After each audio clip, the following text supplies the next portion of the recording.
which is the parking slot, Your Honor.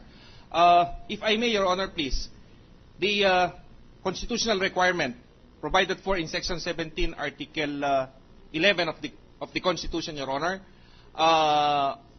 in relation to Section 8 of Republic Act 6713, requires the public officer concerned to make a disclosure of all his assets, liabilities, and net worth, and gives the right to the people to know the assets, liabilities, and net worth, Your Honor. I make emphasis to the word net worth. One cannot make a declaration of his net worth unless he makes a complete narration of all his assets and liabilities. In this case, Your Honor, please, the reservation agreement indicated, and that was dated July 15, 1997, it indicated that the contract price is 3,208,800 and that there was a down payment made, Your Honor. This was done in 1997, and as confirmed by no less than the Chief Justice in his SAL-N for 2003, he indicated that he acquired this property in 1997.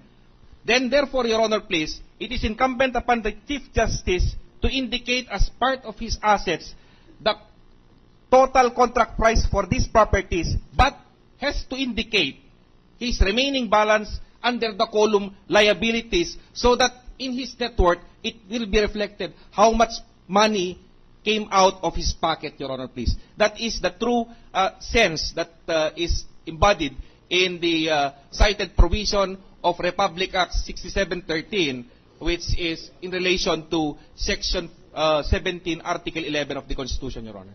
So the bottom line of this this whole discussion is that you're saying that Chief Justice Corona should have stated in his SAL-N of 2003 the condominium unit with the parking lot. Yes, Your Honor, please, because the parking lot is a separate real property. So, and ang wala lang dito parking lot. not only that, Your Honor, Lang niya, it was properly disclosed. The condo was properly disclosed here. I don't know about the value, no, but the condo was listed here. Pera yung parking lot. the condo so, was... gusto mo lang, ang may lagay dito, yung condo plus yung parking lot. With due respect, Your Honor, please, not only was there non-declaration of the parking lot, but while the condo was indeed declared, it was incorrectly declared, Your Honor, contrary to the requirement of the law and the Constitution, Your Honor. Because as you've stated, it was undervalued. And there is not even any declaration of the acquisition cost as required by Section 8, Paragraph Capital A of Republic Act 6713, Your Honor. Okay, thank you, Mr. President. And if I may, Your Honor, please, just for clarification, Your Honor, the implementing rules and regulations earlier cited by the distinguished counsel for the defense, Your Honor, pertaining to a prior review of the contents in the SAL-N, Your Honor, please. It is worthy to mention, Your Honor, please, that the reviewing authority, insofar as the judiciary, Your Honor, is no less than the Chief Justice. And here, the Chief Justice, being the reviewing authority, should have known that he is not filing his SAL-N as required by Republic Act 6713 and in relation to Section 17, Article 11 of the Constitution, truthfully, timely, and completely. That makes the act, therefore, a culpable violation of the Constitution and a betrayal of public trust insofar as it relates to the duty of the public officer, respondent, Chief Justice on public accountability, Your Honor. Mr. President, we're ready to discharge the witness.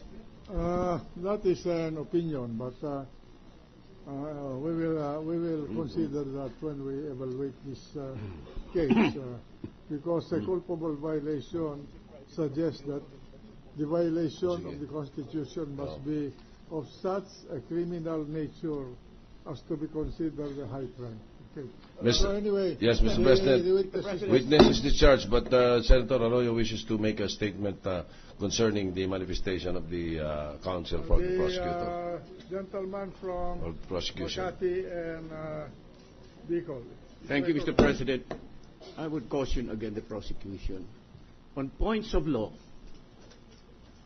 we have the agreement was that the public prosecutors, meaning the House prosecutors, are the only ones who can argue. Now, the private prosecutor is limited to conducting an examination. I didn't want to to stand up because I didn't want to interrupt. But henceforth, please observe the rule. Thank you. I'm sorry, Your Honor. I beg the kind indulgence of the Honorable Yes, Senator Churio. your next witness, Mr. President, the majority floor leader. because of the lateness of the hour, we would expect the prosecutor to present the witness on Monday, another witness on Monday. The Representative Tupas is asking for the floor, Mr. President. Yes, please, Mr. President, Your Honor. Just regarding the statement issued earlier by Your Honor on the numerous requests for the issuance of subpoena from the prosecution. If it's not too much to ask for this honorable tribunal, we have pending requests for subpoena who are not opposed, that are not opposed, and if it's not too much to ask, if we can ask the honorable court to act on those requests. But of course, we know earlier, as was stated by the honorable presiding officer, that there were some matters that should be addressed. Counsel, the reason why I could not decide issuing those subpoena was because you have to lay the basis first for the subpoena. I assume that you must have some semblance of evidence in your possession that you can present to this court as a basis for requesting the subpoena. And we cannot just subpoena anybody unless you have to indicate to us the relevancy of those things that are to be subpoenaed. Yes, Your Honor, we understand. Yeah. And in fact, we're in touch with the office. And then you are requesting us to subpoena the records of the Supreme Court. Well, we cannot request you to subpoena your records. Neither can you request to subpoena our records. We have to observe the separateness and co-equalness of the three departments of government. So, if you have evidence, aliunde or outside of the things that you want to be subpoenaed, please present them first as a basis for you to ask us to subpoena those records.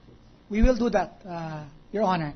I'm manifesting this because on Monday, we'd like to inform the Honorable Tribunal that we will present witnesses already on Article 3.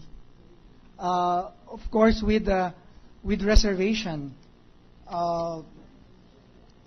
because we're still with reservation on other matters pending now with Article 2. We will be very liberal in dealing with the presentation of your evidence. But tell us, next Monday, what article are you going to tackle? We will present witnesses for Article 3. How about Article 2? You will Article 2, we would like to... you will suspend? Yes, Your Honor. We would like to ask for reservation because there are still matters... May I explain, Your Honor? Yes, please. Because we have pending a request for subpoena to the banks, namely the PS Bank and the BPI. So, pending decision by the Honorable Tribunal on those matters, and so as not to waste the time of this Honorable Tribunal, we are ready also, pending the resolution, to present witnesses for Article 3. I was about to issue the subpoena, but, may I request you to canalize the things that you will require, because under Section 2 of the Bill of Rights, the inviolability of persons and things and papers and effects of citizens of this country is provided. And we cannot conduct any subpoena that might turn out to be an unreasonable search. So please, when you ask us to issue a subpoena, especially